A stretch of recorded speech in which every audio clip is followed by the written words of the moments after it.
Hey, it's Robert Clickybeard, the host of the Commercial Landscaper podcast. These podcasts challenge you to grow as a leader, to stretch yourself beyond your comfort zone, and to 10x your company. I really encourage you to enjoy the show, share it with teammates, fellow business owners, and subscribe. That helps us grow our community. This podcast is sponsored by Bum Data, helping commercial landscapers turn labor data into smarter decisions with intuitive, actionable analytics. Check them out if you're ready to control your labor costs and boost your margins. When you mention Wilson T60, you'll get 1 month free subscription to check out this amazing software. Hi, this is Robert Clickybeard with the Commercial Landscaper podcast. Really excited today to joined by Cameron. Cameron, thanks for joining the show today. Yeah, thanks, Robert, for having me on. Cameron, tell our audience a little bit about you, about your business. Yeah, I worked in the green industry a little bit in between college semesters, working as on a crew that did hydromulch and erosion control. So that's kind of where I got my first glimpse into landscaping and the green industry. From there, I worked for a couple companies and also some field work. I did agronomy tech. I was an irrigation tech. And then fortunately, I found my way into management, got to be an irrigation manager and account manager. And before I decided to start TrueStar, started off more as just a side hustle a few years ago. And it wasn't until last year I decided to take it full time. You know, everybody said it's going to be hard. I knew it was going to be hard, but I may not have realized how hard it actually is. You know, last year we had we set ourselves a goal of surpassing $1 million in revenue that first full-time year, and we hit it. Now we've set a lofty goal of trying to hit $3 million this year, and so far we're on pace to do so. Yeah, I know the audience have probably heard me talk about this before, but I think it's good to re-emphasize this, that there's something crazy like 20 to 30,000 businesses starting every day. Only something like 4% of them ever get over $1 million.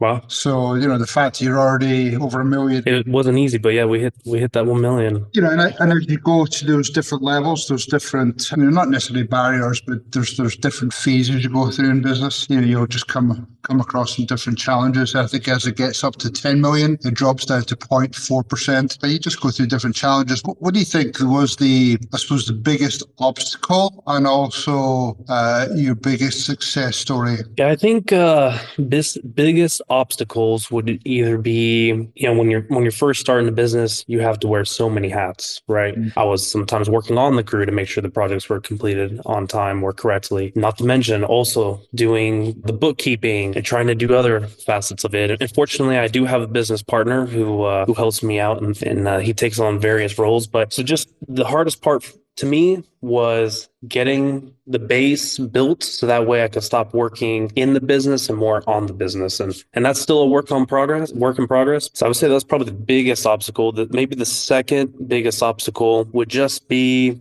I had worked for large companies beforehand and they already had a brand built around them. So having to sell without that brand built behind me was a lot different, and took different sales strategies to close those jobs. You mentioned two important things there, is that the multiple hat scenario. It's tough, even as a coach, it's tough to coach people under 3 million because they're still very much in the weeds and they're still trying to do multiple different jobs. But you're right, you don't necessarily have a good brand established yet. So your phone's not necessarily ringing off the hook because you've built that brand, that reputation. Yes, absolutely. So what are some of the things you are doing in terms of just to try and establish that brand, that reputation, that name?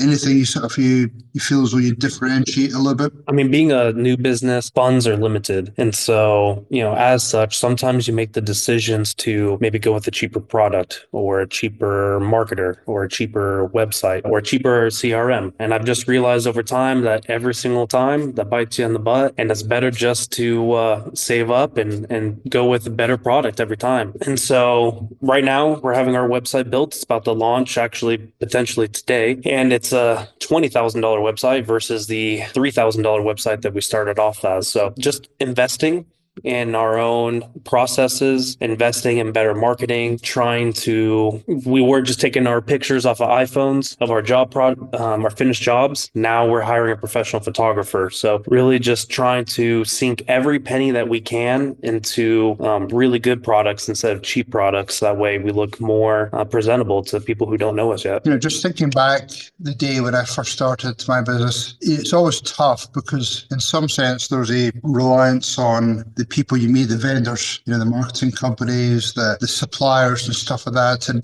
some may have your best interests at heart. Others may be obviously selfish and they're obviously trying to get business. What are some of the things that either how or who do you surround yourself with just to be able to at least even know the right questions to ask? A website's a perfect example. Do you have somebody advising you, or have you learned some lessons along the way? Yeah, a little bit of all that. So, we've learned some lessons the hard way by choosing inferior products or working with, maybe people we shouldn't have. And so we learned some lessons the hard way. Fortunately, we were able to come across some other business owners who had slightly larger businesses than us, who had great advice. We did have a coach for a little bit as well at the beginning, and he provided some helpful information that kind of helped get us off the ground and running. I should probably mention that what we're focusing on is mostly at the moment design, build, residential construction. We do a little bit of commercial maintenance as well. Here in the DFW area, there's a lot of really big commercial maintenance companies. There's a few really big design build companies, but then there's just a ton of little small ones. And we're just trying to connect with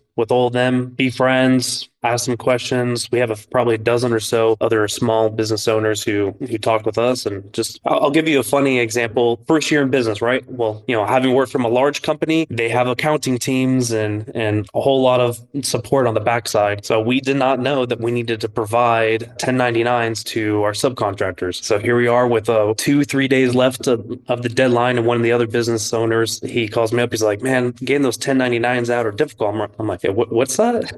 So, yeah, we had 3 days to scramble and get that done. But fortunately, because we had built that relationship, and he happened to drop with that and mention that, and we were able to get it out in time, though. That's good. Yeah, it's such a great example, and it's such a learning curve. Because not only do you have to keep the guys busy, customers happy, but it's all the back of the house stuff. And sometimes people feel it's easy to get into any business, but it's all the back end stuff that really can be grinding, and it takes away from maybe what they came into the business for initially, which is that passion for producing a nice landscaping. Yeah. We quickly realized that to be successful, we didn't necessarily need to be the best landscaper or best designer. We need to be the best business owner. And so fortunately, pretty quickly, we shifted our focus from, hey, we can hire people who are really good at the landscaping designers, but we just need to be good businessmen and figure that portion out. Regardless of what size you are, there's a phrase out there that just talks about getting new business can be easy if you get do some good jobs, you get referrals. But if you make a mistake and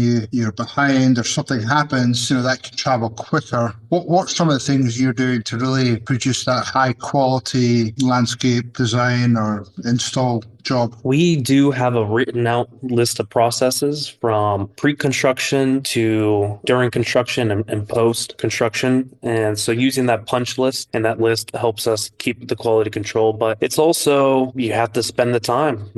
It's a time factor. So we have to be there. We have to get our eyes on it. And just recognizing that providing high quality work is going to pay off the dividends. There's been times when people, sometimes it's very understandable requests, and sometimes we don't really understand the request. We think that the product we did was just fine, looks great, but they want it changed, and we kind of eat it and we change it. And that's time and time again, that's proven to be beneficial for us, because later on they refer us or they give us a 5-star review. Even only being full-time for 1 year, we've had multiple clients, half a dozen or plus clients, call us back out to the property and do another large project. So just being willing to, at all costs, provide the best product has really helped us out. How do you help avoid some of those, I suppose, miscommunication pieces where maybe in their mind they have one vision and you have a different vision and the two miss each other? What are some of the things you do to help close that gap? I'll say two things. So for us, we've been able to decrease that gap of expectations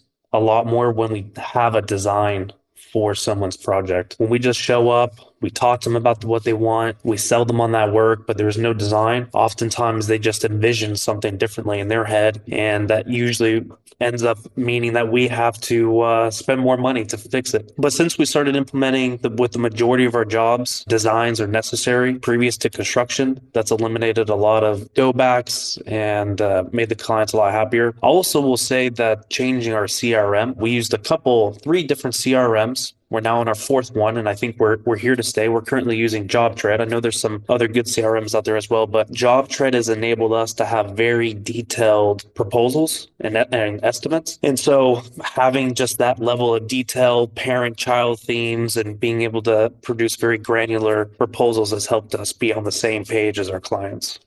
Let's take a minute to thank our sponsors.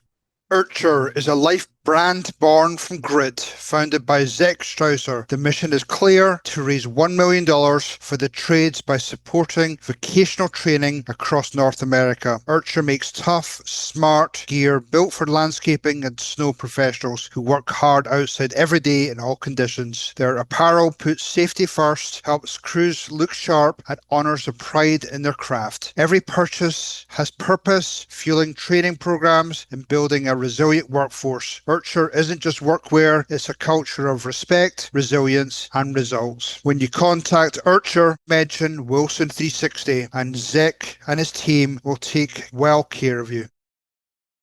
Also, the sort of related question to that, if you're going to a project, how do you position yourself in terms of size of project, trying to get budgets from people, maybe finding out what can they truly afford in terms of either disposable income, or is there any tools you do, any questions you have, or techniques because obviously doing a design can be pretty time consuming, and if you do a design, you come up with pricing, it could be you're just spinning your wheels and a lot of wasted resources. Sure. While we're gathering information on what they want their project to be, we are casually dropping rough estimates. We'll just take, for example, if they want to remodel their pool, we'll say, okay, well, if it's white plaster, that's in the range of $5,000. If that's, Pebble Tech, that's going to be more your $8,000, $9,000. And just kind of mentioning that right there, a lot of times they'll say, oh yeah, my budget's a little bit tighter. Let's go with the white plaster, the 5,000. Or a lot of times they'll say, no, we want the best. And so we just kind of check that off. All right. So they want that Pebble Tech. So kind of going item by item, we're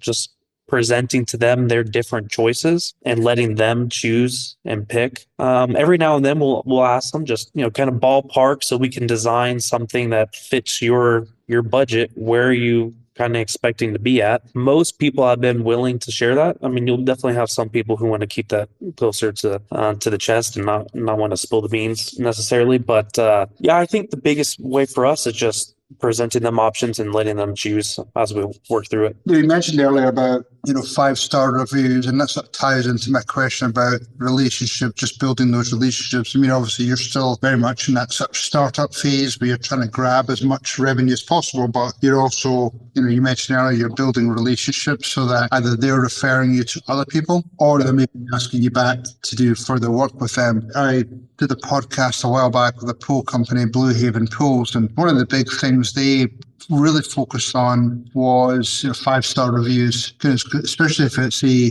2, 3, 6 months project. It's pretty tough to get a 5-star review when you're dealing with so many moving parts and potential delayed subs. What are some of the things you do to really sort of try and, I suppose my first question is 5-star reviews one of your sort of key metrics for measuring success, or is there any other sort of things you use? Yeah, so we definitely use 5-star reviews as a key metric, and we're definitely, if we don't get one, we're definitely asking ourselves why.